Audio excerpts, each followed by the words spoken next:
This is The Light Inside. I'm Jeffrey Biesecker. Stratification.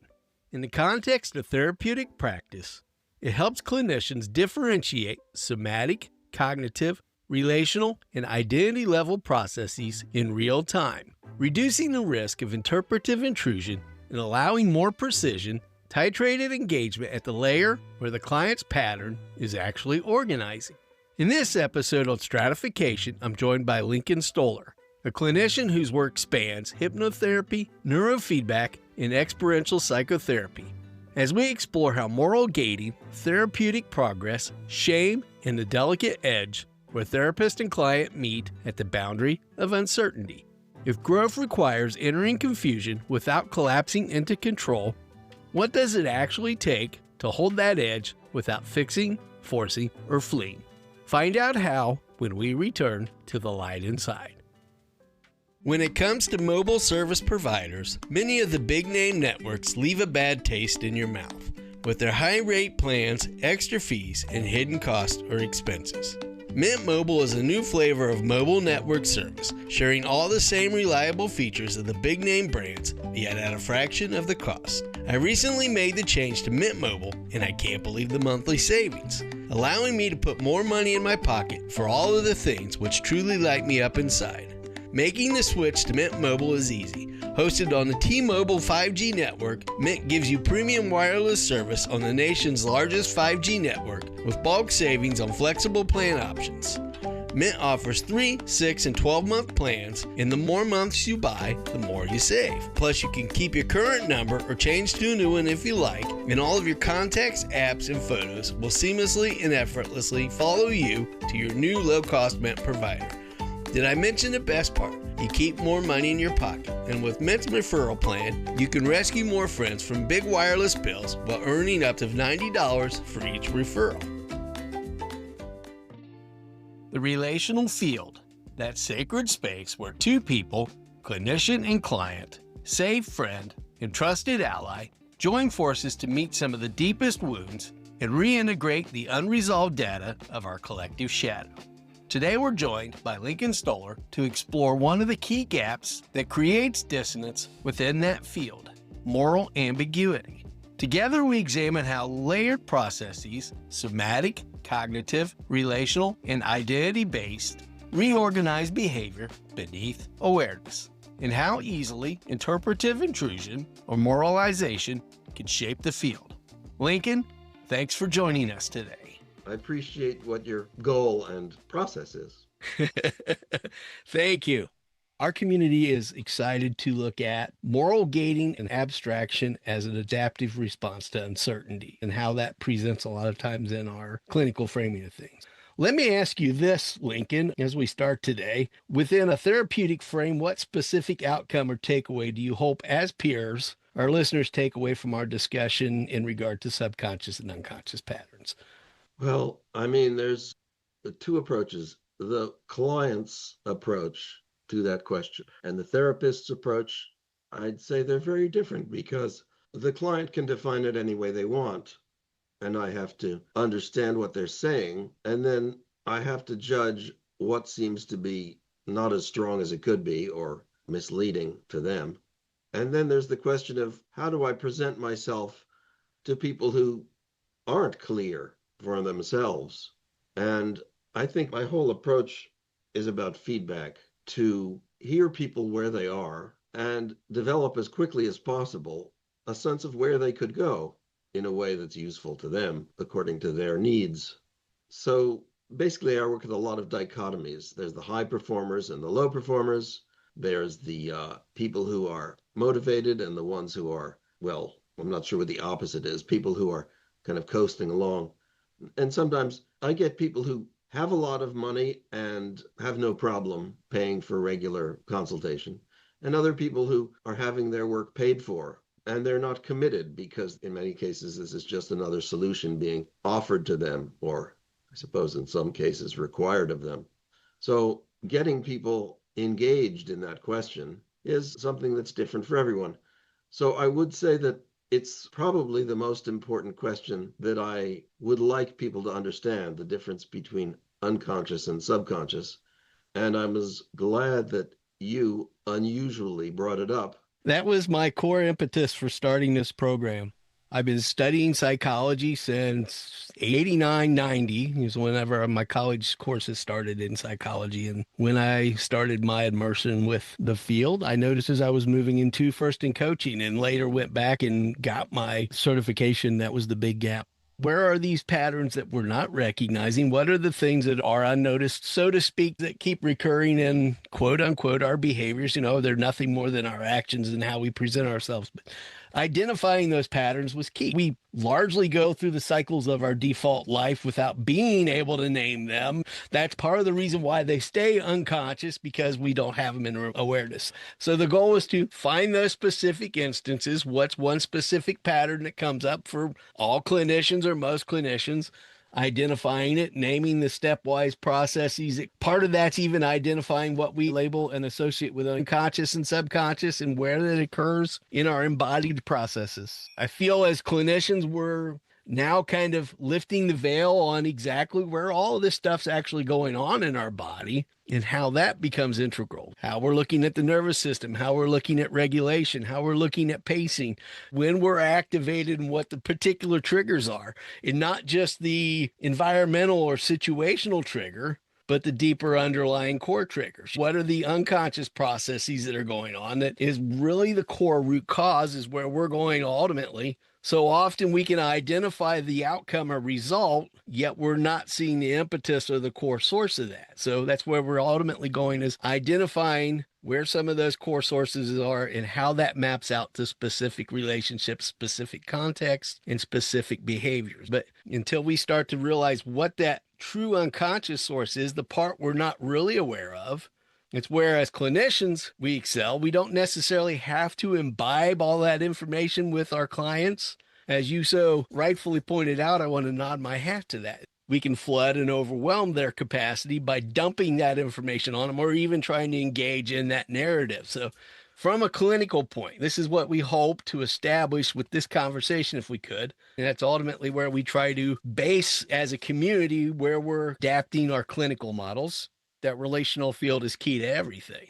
Let me say that just to break that out. So you've established a dichotomy between unconscious and subconscious, which to me means habitual patterns versus motivated intention. Well, not intention. Subconsciously intentional has a reason, whereas unconscious to me is just pattern response, triggers and habits that range from behavioral to addictive. And so I'd say one of the first things I do, well, before I even work with somebody, my basis of understanding is that there are many different kinds of thinking. So that in each of these thinkings, which I'll enumerate, there are patterns. So there is physical patterns, there are cognitive patterns, there are emotional patterns, there are neurological patterns having to do with attention and focus and motivation and energy, which are not topical, they're just metabolic. Well, And even I would then, say what that, level or degree of energy are we focusing on, and which field of energy, which strata of energy, and what can we consciously perceive and what is completely unconscious to us? So that's a whole nother ball game there. When we start to stratify it and flatten it to energy, we get very loose in general in that a lot of times.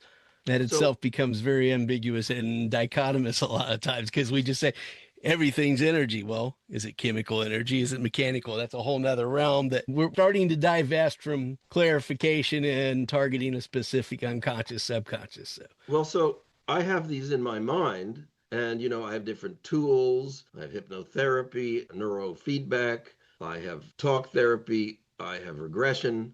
I have them in my mind, and I'm thinking when I look at a person, what colors is their palette? What colors do they use to paint their world?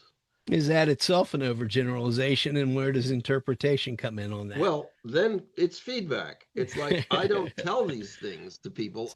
I'd Here's love where to. I'm going with that. I'm going to sum that up before we go too broad. Again, that's where we hope to narrow things in, become concise in what we're trying to focus on.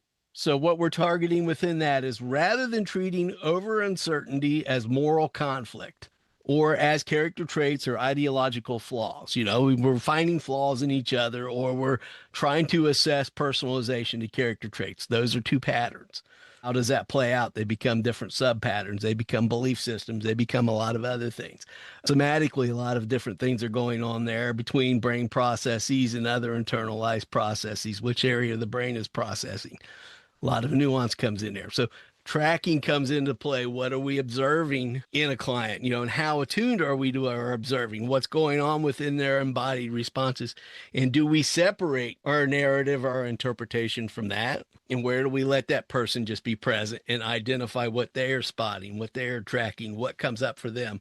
One core pattern we've noticed as a group overall is our reluctance to be able to engage emotion without explaining it, without just simply stopping and pausing for sensation. What comes up? Where are you sensing? Is there attention? Is attention pointing you towards something else? And how does that help you identify a pattern that's subconscious? You're partially aware from an unconscious implicit memory or a default pattern that's neurally imprinted. That's the core impetus of our behavior. We record that habit, it comes up again. Do we, as clinicians, become aware of that, or we overgeneralize and flatten again? Inherently, the only way to truly impetus and create that change is to create a new myelination, a new neural imprint. We have to have repetition and presence. So pacing and sequencing comes in and how we address therapy. If we're not pacing, we flood, we overload. As you mentioned, too much data sometimes till a client's ready to even be holding capacity. It's not so much about the information as it is witnessing and observing. Being, quote unquote, seen, heard, and understood would fall under that category. So what we're hoping to look at here is how that goes on in different levels, stratification. There's the relational field. There's the internalized identity field, for instance. One area or level of contact being where we relate, where we hold those associations. How do we relate to our identity? How do we relate to other people? How does that come into play? Where we're hopefully looking to dissect a few things. Well, I spent a long time answering the questions and trying to narrow it down to how I had to discard the verbiage and the technicality to address the question of how I would approach a client. I would say that every client has a story. They have some explanation of what their problem is, what their world looks like. And I basically want to get them out of that story. I consider the framework as partly habitual and constraining. Even if they're successful, it's still constraining. They're constrained by their thought patterns. So I basically want to invite them to confusion, the fertility of possibility, and to move our discussion, well, even our discussion, you and I, but more particularly me and my client, into a realm where they don't know. And I have a vague feeling that I know, or at least I have some framework. I'm like the dealer of the cards, but I don't know what cards are going to come up. And it's often the case, most effectively, when both me and my client are confused. And then we can really sort of trauma bond in the sense that I have resources and you have problems, and we're in a new territory. And in that new territory, my ideas can be well received. Not all of them. I'm looking for something that is well received. And that's the way I'll follow, or that's the direction I'll follow in going forward. I'm always looking for a positive or an encouraging response, which is usually, I hadn't thought of it that way. And I'm discarding as much as possible any preconception I have of the client and trying to sort of throw at them whatever I can attach to their thinking pattern. From your perspective, what's your goal in attaching your pattern to their pattern rather than allowing them to recognize and observe their own patterns? Isn't there a model of control there? And isn't that sometimes an adaptive trigger that some people respond against, that idea of being controlled and manipulated?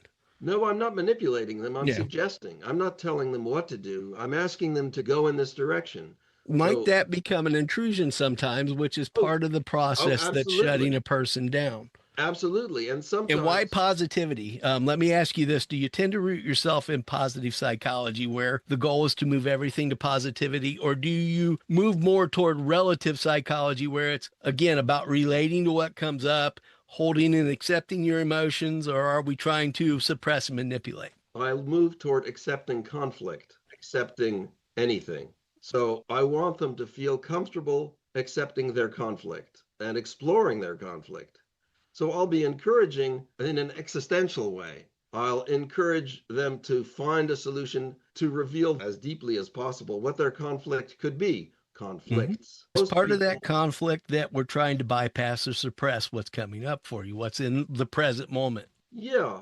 Or time is a little weird, what past trauma is coming up in the Mhm. present moment. And I try to model this. I try to be as irrational as I can. I mean, to use a fishing analogy, you play the conversation. You let it out, you bring it in, and you want to keep it hooked. Well, I never understood fishing, but in a client context, we're aiming for a sense of progress, not a sense of support. Doesn't that risk becoming a form of interpretive intrusion, where we're projecting our own assumptions and our own unresolved patterns on the client? Rather than our goal ultimately is to bring people present with what surfaces, what comes up. How do you relate to that in your own experience situationally? Are you able to just identify sensation without naming it and going into narrative? Yeah, I mean, I wouldn't use those terms. I would let them take it. I would let them define it. Is it emotional? Is it reflective? Is it habitual? Sometimes I get people who tell me after I've worked with them for a year that they're alcoholics. Gee, I would have thought that might have been relevant to this conversation at the start, but that's not how they think of themselves. So I'll work with what I'm given and I'll try to destabilize their pattern. I don't know exactly what comes next. It's like breaking a wall. I Yeah. don't know what's on the other side of the wall. But if they say that wall is that they keep banging into, I'll let them perhaps mislead me to focus on it. It could be just a coping strategy. I don't know. From your perspective or from your experience, how are you typically tracking their response, first and foremost, to notice when they might be shutting down or when they're opening up to share, and when that might cause cycles of rupture and repair in your therapeutic model? Yeah, but I don't know where those thresholds are. So, Okay. See, that's one area where maybe we might be able to assist you as a community. How does that land with you? well, sure. I'm not sure for the client, for a theory. Relating to client, is that not essential in your Yeah. model? How does that land with you relating to client? One way of relating to that is by just simply holding witness, right?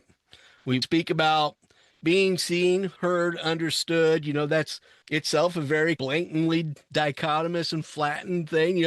There again, we're trying to create common relational terms for an individual who may already be flooded or overloaded with their capacity. So that's a common relational language. It might flatten what we're simply observing. So if we could give you some tools free of charge as a kind love venture with a fellow clinician, I'm not looking to sell anything to anybody through this program. My goal is to find those pathways and help people grow. I'm a facilitator. It's got its own self-fulfilling prophecy in there, but that's the ultimate outcome for me is I want to be that conduit. I want to be that pathway. I'm not selling you anything. So that might be one area we can collaborate in looking at. There's a lot of data in that worksheet we sent you too. If you're curious, it's there for you to utilize. That's one reason why we also put a lot of the resources together we do to share. It's not to prove what we know. That's not our core intention. Although inherently, if we're really being honest about our repressed patterns, our suppressive patterns, yes, that does come into play. How do you shift that into an adaptive filter to see it as, am I in a malignant kind of manipulative manner trying to enforce something upon you and prove to you? Or am I just offering it there because the knowledge is available? We've collected it through the group and here it is if you want to dip your hand in the bucket. So that's kind of where we go with that. But one of the things we're looking at is how we're orienting and what we're tracking or noticing, without going through that punitive filter of judgment. And there again, do we wrestle with that idea of judgment as discernment and observation? Or do we wrestle with the idea of maybe the other layer of connotation that comes in there when it does become moralized, when it does become punitive or enforcing, or when it becomes abusive to a degree, or when it becomes harmful to a degree? Dancing around that vague idea of safety when we feel that capacity to hold it. So, one thing we're really looking at is how basic things like breaking eye contact. I'm doing it right now because I'm trying to juggle the camera and the screen and looking at notes to see where I'm kind of tracking things, which is a good example of how we break that. So one of those things we're noticing, rather than trying to read that narrative in a client first noticing, well, this might be a signal when they are repressing, suppressing something. There's an experience there. There's a pattern in the background. There's a habit there. It's a core indicator for us, I think, as trauma informed. If we're going to the trauma level of it, when that break tends to happen, I'm wanting to withdraw from the relationship here. That's signaling that there's a habit and a pattern there for us to break that contact. So contact being the core there, the relational field we're working in, and watching things like subtle, I'm averting my eyes. The first thing we've learned a lot of times when somebody is trying to deflect, whether, we call it in line, sometimes we deflect. When we're uncomfortable, sometimes we deflect. Starting to identify those tendencies then becomes a habited or habitual pattern, and not necessarily reading the pattern and saying it's that kind of direct marginalizing pathology rather than a curious pathology, just saying there's a tendency to do that. So tracking then becomes one of the things. Near that boundary. Mm-hmm.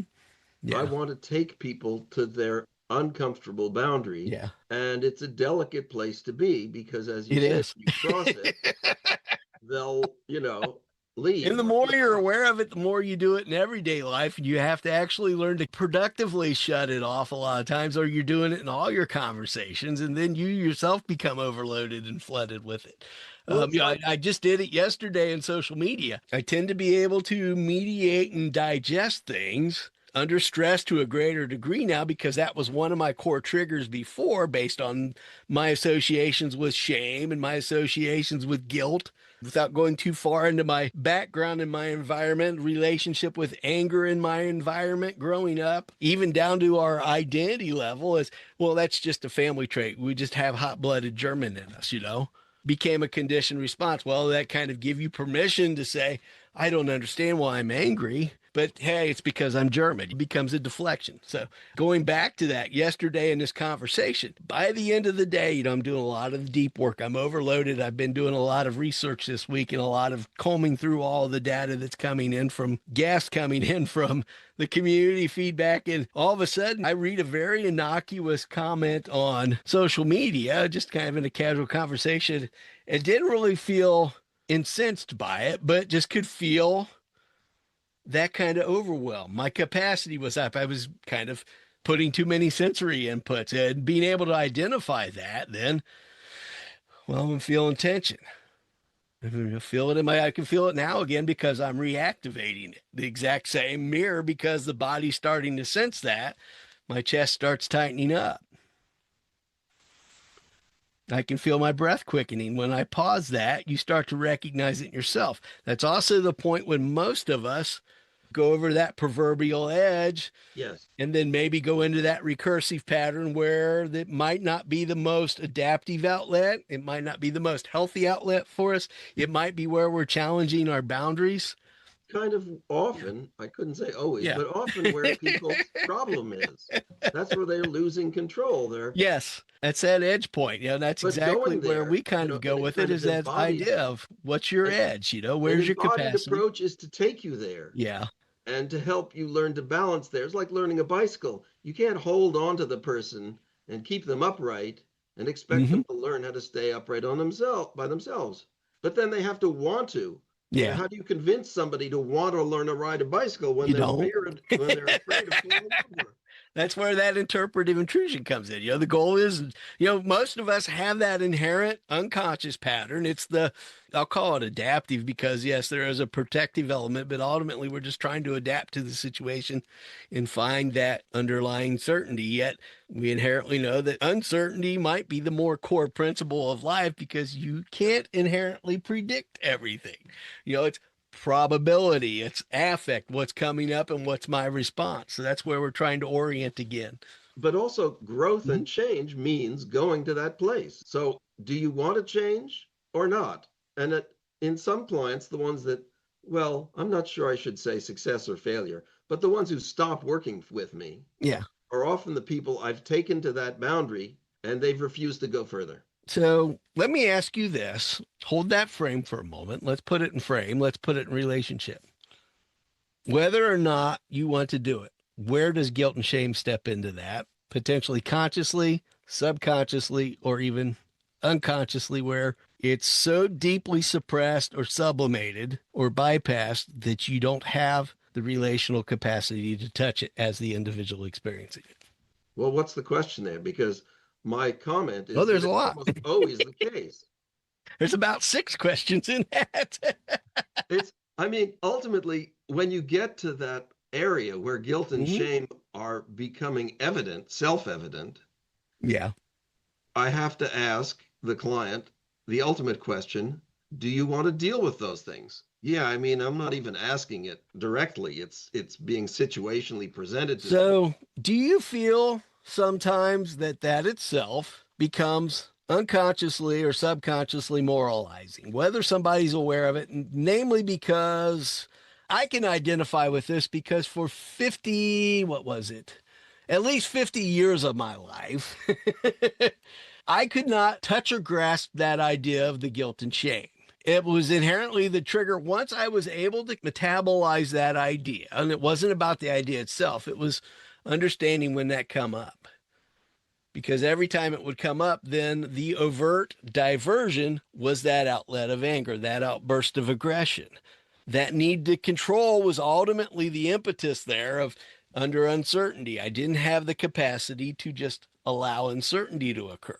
I tried to name it, I tried to blame it, I tried to deflect it, I pointed it everywhere, but just being able to hold it inside, not hold it inside as containing it, but holding it inside to let it process through. One of the most difficult things I think a therapist has to deal with is that you, the therapist, become the target. You are the canvas on which you're inviting the client Yes. to spill their guilt and shame. And it's very delicate there because if they choose to blame you enough, they'll leave and say, it's your fault. You're not doing the right thing. You're Yeah. triggering me and I don't want to do it. And so it's like, yeah, you have to invite them to do their own psychosurgery Mm-hmm. and you have to be immune to the accusations, which is very hard because Yeah. you've developed a personal relationship and you know how to jack each other around to some degree. Yeah. And it can be very frustrating when you're being honest and you think they're not being honest and they don't want to see it and they're blaming you and they're going to take actions that are, you think, against their own goals. And I feel very confused and helpless at that point. Yeah.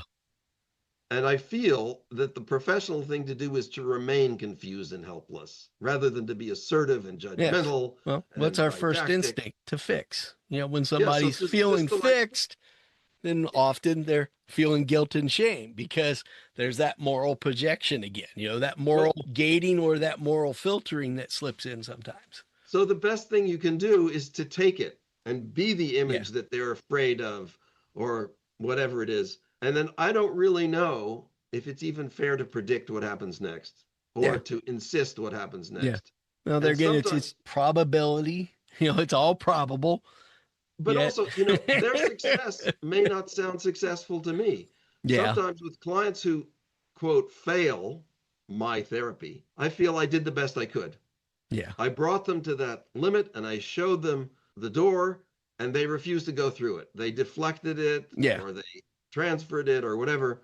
But I feel the alternative would have been just to wander around in the field of evasion Yeah. and blame and go nowhere, which would be more profitable financially. I'd keep them coming back for rewards and encouragement and frustration, but no guilt. Hmm. But I just don't like to do that. I'd rather lose my client than waste their time. So let me utilize that power of suggestion here. And at what point do we observe, first and foremost, as therapists, when that need for certainty and fixing steps in because of our own identity patterns, our own unresolved data, where we feel inadequate or, leaning into imposter syndrome? Well, my job is to fix them. I have to validate that I fixed them. That becomes our core motivating factor in that instance a lot of times, rather than realizing it's their authority to own, it's their agency to own. How do we hold that space and guide them gently without, again, when we get that dynamic pull between our material that's triggering, is often when it does activate that guilt and shame in the other, So that's, again, where that kind of gate swings open and we fall over the edge. It's sometimes moralized, sometimes it's that gate or that filter of where our capacity or edge is at. And again, going back to yesterday, my experience, and I'm going to share it again because I think it's such a good lesson to just revisit often. I didn't realize I was slipping up to that edge where in the past I probably would have exploded on somebody. I have to admit it. I wouldn't have been able to contain it in a healthy way or metabolize it in a healthy way. It would have bled out. It would have become aggressive. Sometimes it was passive aggressive. Sometimes it was verbally aggressive. Sometimes it was, I don't even know how to state it now. It's not about putting it into words, but the point was that people felt that implication. People felt that dig at them, no matter how that surfaced for them. And it's not for me to name because there again, now I'm trying to fix their experience of it rather than framing it and holding that space and just realizing when it was for me to step back and say, here's that point. Here's where my capacity based on everything I've taken in today, and I'm not trying to moralize what I've taken in. I'm not trying to martyr it. I'm not trying to do all these other things. It's just I'm below my point of threshold today. My load is exceeded. Luckily, it occurred like about 5 o'clock yesterday, and I kept pushing the edge, and usually I will shut down by 4:30, 5 o'clock. But I said, I just want to do a few more today. And it started happening. It's like, no, shut everything off. Take your butt to the gym. Don't process it now. Just let it pass through. Whole workout, I'm trying not to read a narrative in it. I'm not trying to make sense of what interaction pricked me, so to speak. And it wasn't even the one that I was present with when I noticed it. I was like, this has been building up. I've got to be honest. It was building up and I wasn't conscious of it. It was an embodied unconscious process, that boiler point boiling up and being able to track that. I would say, to make it more subtle, I don't think trying to fix somebody, well, I mean, we'd agree with this. Trying to fix somebody is a goal that's deceptive. And what's your version of fix and their version's of fix? so I would say, interpretive intrusion. I would say instead of that, what I use is progress. Uh-huh. I am Yeah. trying to get a sense of progress, a step forward. I mean, there is a direction. I'm willing to give up the direction as long as I feel progress. Yeah. With certain bounds. Like, I'm not willing to go to violence. If you like violence, Yeah. I'm not going to go there. But I can get hung up there too in my notion of progress. But that's basically where I feel that I'm obliged to be. Yeah. They're paying me and they're expecting some value and they're giving me feedback. And so, like a horse, I'm trying to pull forward. And it's really up to them to guide me. But I have a sense of where the road is. It's this sort of complicated, co-dependent relationship. They guide me where they want to go. They choose the direction to take in an intersection. Yeah. But I, as the horse, don't walk off the cliff. I'm not going to take them off the cliff to violence and distress and trauma. But I will try to see what's forward in the direction we're pointing and move them there. And the problem is when they get stuck, like imagine that they've, gotten a log under the wheels and they can't go forward. What do I do at that point? Well, then I just go wide. I say, well, maybe the direction is wrong. Yeah. Maybe this often doesn't work because, they're stuck for a reason. And I'm obliged to, they come to me to ask for a solution to their problem their way. And I'll say, basically, I won't say this, but I don't believe their way is working because otherwise they wouldn't come to me. And so from the beginning, we're in a certain conflict. I hope the conflict isn't mine, but their conflict in moving forward and being obstructed. And there's a certain amount of effort I have to put in to conjure or encourage them to move past their, whatever you want to call it, pain point. Yeah, pain point is a good reference, I think, a lot of times, because there is a very palpable sensation of pain, a palpable sensation at its core. Again, there was a certain pain and anguish in me that arose in that context yesterday. As I'm tightening up, I can feel that kind of quote unquote existential pain of that stress. Can feel that, I know inherently if I hold that too long, there's going to be a recursive pain down the road in my body. Especially with age, I'm less tolerant of it. Again, that's the relational field. And the more we hold that relational field, sometimes the more prone we become to it. but there's a very real target of pain there to identify. So if you were my client and that was your problem, I would probably ask you, I mean, there are two approaches. One is to face it directly, which I would tend not to do Yeah. because you're already facing it directly. I would tend to ask you to, I would like do a hypnotic visualization and try to reimagine it, reimagine the problem you encountered and the Mm-hmm. reactions you felt in some other context and invent the scene, invent the characters, invent the dialogue, and, I would encourage you to take it forward. Who appears? What happens? What do you want to have happen? What makes you feel good? What makes you feel bad? But in a context where it's your invention.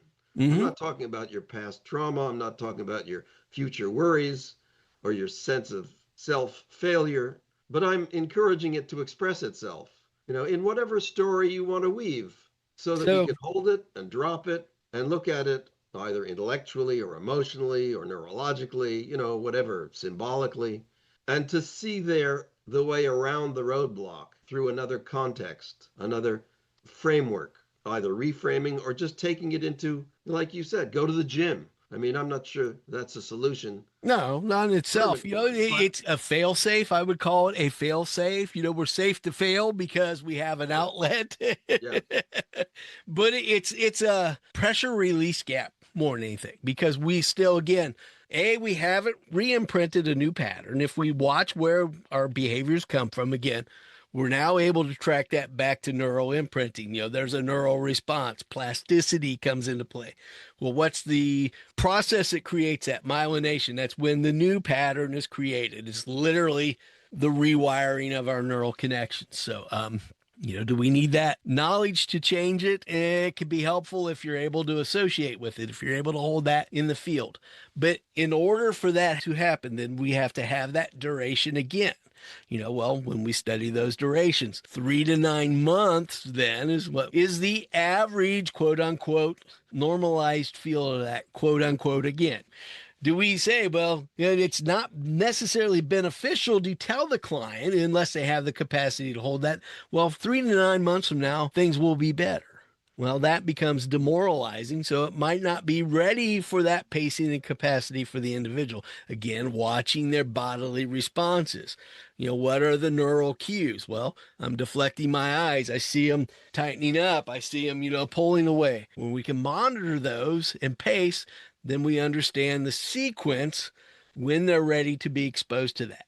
So what do? We give them a little dose, quote unquote, micro dose that. Well, here's a little taste of it. How does that feel? How does that land for you? Rather than telling you what the outcome is, because the instant we start to tell the outcome, a lot of times we shift into that moralization again. We're becoming the parent that's telling them, you're no good, da da da, all of these other patterns that cause them to pull away and resist. So just a little dose rather than telling them what the expected outcome is. How does that land for you? Watch the what tracking. What also are the cues? what also do following your lead is that I'll say, what makes you feel good? Say, So, well, go to the gym. Well, I have mhm. another client, a very high performing client, who likes to or would like to and has started to paint. And I caution him, don't be too judgmental. He's very judgmental. He's very high performing. He's very Yeah. successful. And I say, well, okay, painting isn't going to be good for you if you condemn yourself for failure. So, Hold what if yourself to a that statement itself comes across as the trigger to that pattern? Well, it doesn't because he said that, I'd like to feel So, for relief. me, it would. Well, so So what I when does say to that him, become an intrusion on how I experience? well, it Because depends. So I that would would tell have been you, one of the patterns that would have sent me over the edge, and then we would have been at odds. So, well, I again, don't if know. if I'd I have to don't have that explore. framing, where do we watch where we're tracking that? So we aren't moralizing the words of it and saying what comes up for you. If you've never experienced good, it becomes very unconsciously defeating because you've never experienced that quote unquote goodness. If you don't have that frame, you're not ready to hold it, which becomes ultimately a lot of times that guilt shame again. Well, now I feel guilty and shameful because I don't know what it means to be good. I've had a completely abusive relationship with my environment, with the people in it.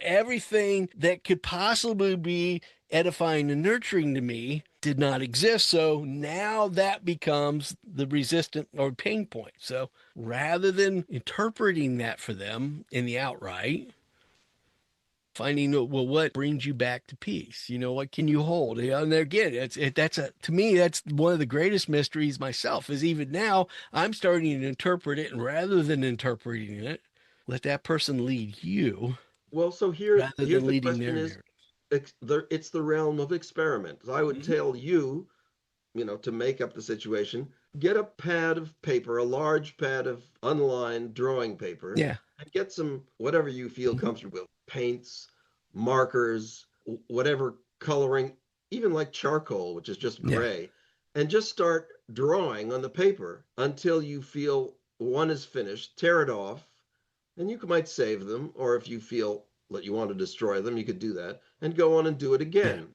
And what happens in this process? Do you feel relieved? Do you feel expressed?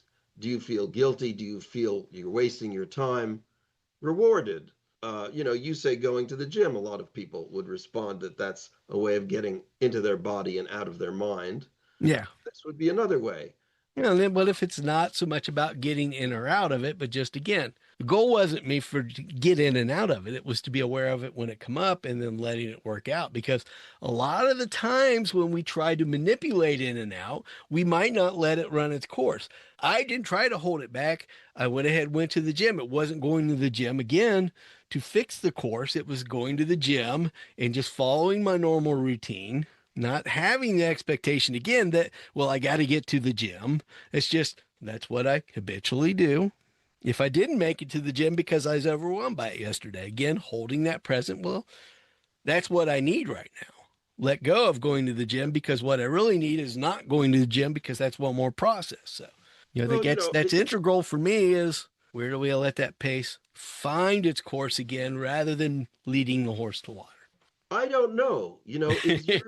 Are you trying to progress beyond where you are, or are Aren't you we trying trying to to progress? destabilize Does where that you become an are? identity issue? And there's another structure that comes into play a lot of times is so often it's the idea of progressing. What are we trying to validate by progressing? Well, That but comes in at the identity level. ultimately, it's going to be your choice. I want to create the choice, and hopefully, you'll see that you made it, Yes. or you'll see there is a choice that you could make differently. But it's ultimately for you to choose. Now, the question is, did I bring you to the right choice? So Maybe I why is it didn't. for you to bring them? Then again, that Well, becomes they're stuck. moralized because now we have a moral obligation. Now again, what are we doing? Are I we have a financial obligation. Well, They're does paying me that money. become a crux there? It Again, definitely is. how do we manage that? And again, that's not to moralize what you need in the financial end of it, because yes, that's a very real need, right? We have to live, we have to sustain. So there becomes an inflection point in our field, right? What did you just feel in that instant when you withdrew a little bit? Did you I notice feel withdrawing a little bit when I I said, feel like I should raise my price. okay, so that's your need, and we have to hold that. How are you relating to that? Because I could witness, and without hopefully projecting too much on it, because I know inherently it started to happen and I caught it a little bit and said, oh, wait, I just overextended the boundary here because that's a very real need in your relational field without moralizing it, without holding a punitive judgment on you. And I started to slip there because I was trying to infer, well, I'm trying to get Link into this other point because of my objective, because I felt the need to fix it. See how I frame that? See how I pulled that back? So it's not diminishing or moralizing your need. It's realizing, okay, now that's our relational field. I might not be considering what the need is and how you're relating to it. So I'm shifting that now Well, that because there was an inherent need for me to fix you by the narrative because I was starting to say, well, maybe this would serve him better before you even arrived at that point without even considering what might be being met underneath that. So I'm what I trying to be think what more observational about it. And again, not to heighten who I am, but to realize where we're at together in that field. I think what to me at least comes up here is a sense of commitment to the process. Mm-hmm.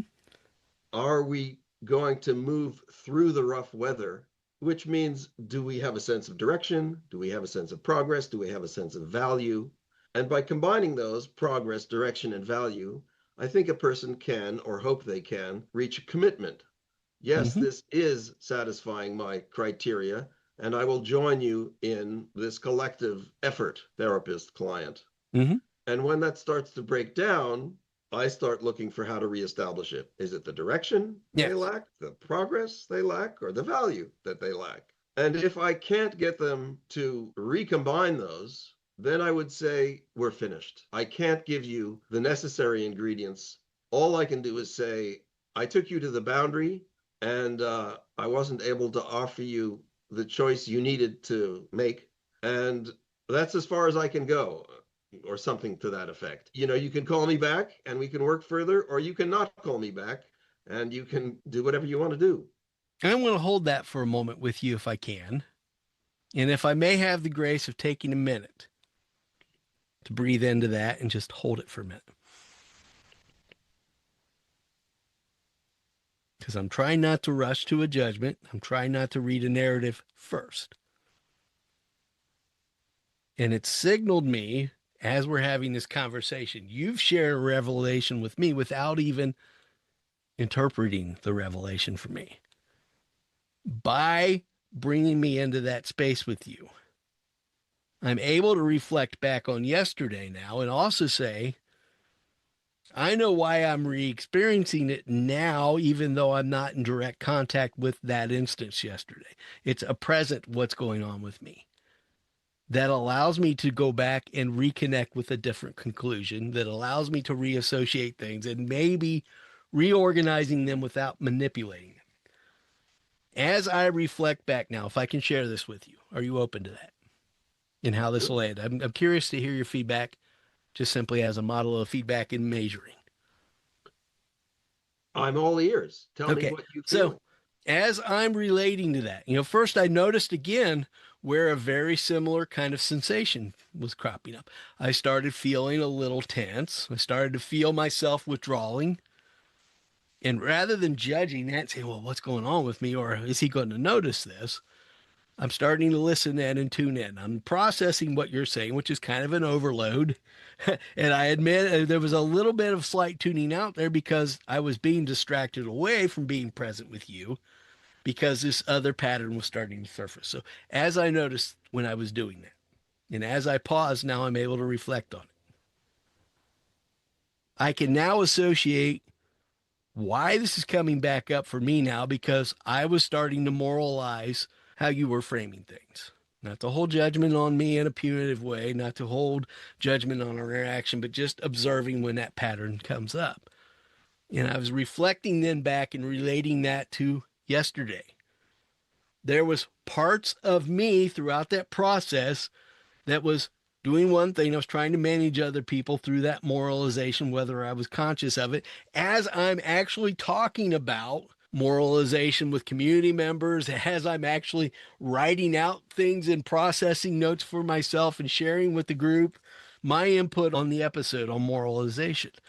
So what I was really doing as I'm swimming in that was calling back up that neural imprint.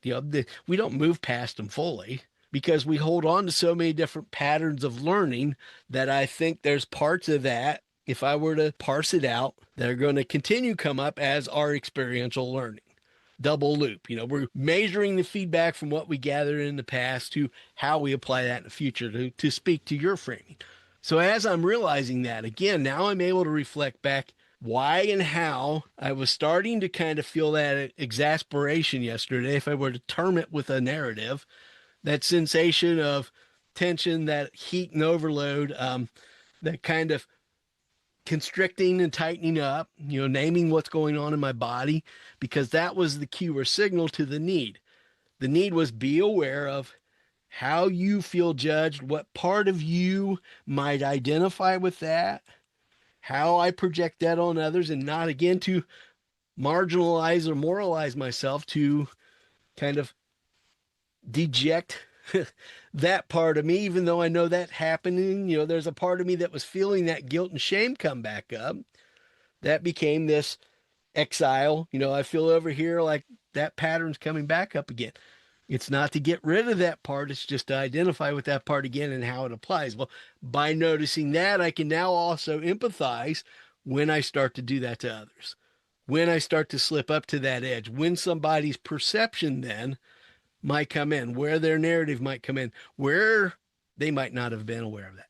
So that was my honest share with what I was just experiencing and now reading narrative into it. Hmm. So what would you do with it? What would you take? Would you just let it pass, or Hold it, would you re-engage it? re-engage it now when the timing's right because I have the capacity in the moment I didn't. Not to again, learning to recognize it by the body cue more than anything, because the instant, well, what do? Well, we explain it away and we think we've processed it. We think we've made sense of it. Now okay, I'm done. So we move on again. And it's not to kind of keep finding, being loose with the loop. Sometimes that loop is the loop that we connect on the latch to go forward. Had I not connected and reconnected with that past experience, I might not have noticed it and been able to actually metabolize it now. I've said all morning I didn't engage in stuff specifically because I knew I was overloaded yesterday. So I want to try to be as present as I can with Lincoln. Again, not to set the moral gate there, but so I am realistically, I'm here with you. I'm trying to establish that field yet. It came back up, and when it did, I didn't guilt myself when it did. One thing I could do right here is say, Mm-hmm. you are allowed to moralize. It, Yeah. you are Yeah. allowed to Again, it's judge. not to If it's remove the part of the moralization. process, go ahead and do it. That's You know, ultimately where in my notes I hope we go with the final conversation. If we do another conversation, we've had an hour of good time where we've touched on most of these points. So where do we go from there? yeah. Or is this the conversation? Well, no, I think that's a good Mhm. place to stop because Yeah. that's a new question, Yeah, it is. and it will have a new answer. Yeah. Maybe And we've got you'll another feel episode different. already ready to go to address that. So we may very well be there. Here's what I'd like to propose if you're open to it. We do AI read on all of our notes. It gives us kind of our rundown of our key points. And what we've noticed is that it's really good at spotting what our highlights are.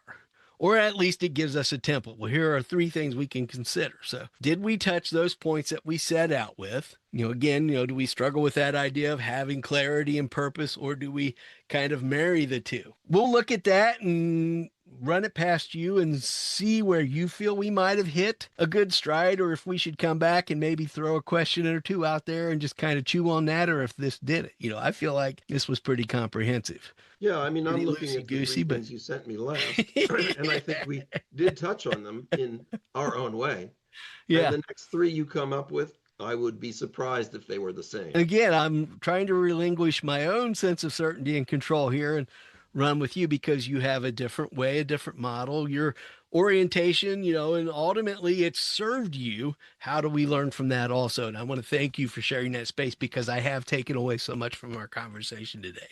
Great. Well, it's left me confused, and I love to be confused. You're very much like me, and we can be, from my perspective, I know I can be somewhat contrarian in the sense that it's that act of questioning. It's putting yourself into that confusion. So, I think we relate in a lot of different aspects where we're similar there. And I Well, want to that's thank you cool. for that because I love that space. Yeah, yeah, me too. Because to me, that is that kind of juice. And that's not always someone's point of reference. I know I can drag people to the water a lot of times because I'm familiar and comfortable with that. That's my familiar and comfort. So I inherently will grab somebody by the collar and tug them into that and not realize when I'm doing it too. And I also have to keep that in check and say, listen, buddy, you're trying to enforce your will here. You're trying to control, you're trying to be over manipulative. Whether, it becomes malicious and maligned is a different story, but there's a certain inherent tone about that, a certain relational quality or field. So I'm going back to my buzzwords here to Yeah, kind of tie that in with where we're going is how do we hold that field and how do we attune to it? And I think we've done a good job of answering that. So how's that land for you? it's great. And Awesome. like I say, we could regurgitate and chew it again, or we could process it.